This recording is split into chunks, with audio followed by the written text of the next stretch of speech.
Alang-alang tu Ustaz, kita tadi Ustaz ada sebut pasal, ini soalan sampingan lah, saya minta Ustaz dalam seminit 2 minit untuk tolong huraikan. Tadi Ustaz ada sebut pasal gangguan yang makcik Ustaz, mak Ustaz dia berubah suara. Dan kalau kita tengok sekarang ni di TV-TV, cerita-cerita yang cerita-cerita hantu lah orang kata kan. Rasukan yang ditunjukkan di movie-movie ni, orang yang kena rasuk terbang lah, berkelar-kelar leher apa semua kan. Lepas tu dia boleh melompat-lompat apa semua. Sejauh mana kebenaran dia dengan dunia nyata dalam perawatan Islam Ustaz? 2 minit Ustaz. Okey. Yang pertama, kalau dia berlakon memang dia berlakon lah. Memang dia berlakon, nama pun berlakon.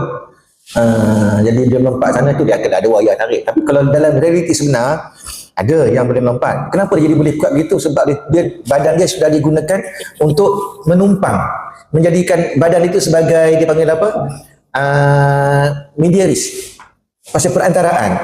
Jadi kuat. Orang perempuan badan kecil ya, tapi dia jadi kuat. 10 orang pegang, tak pegang, tak boleh buat. Sebab dia akan menjadi kuat. Dia melompat, dia boleh masuk berenang dalam air, tak lemas.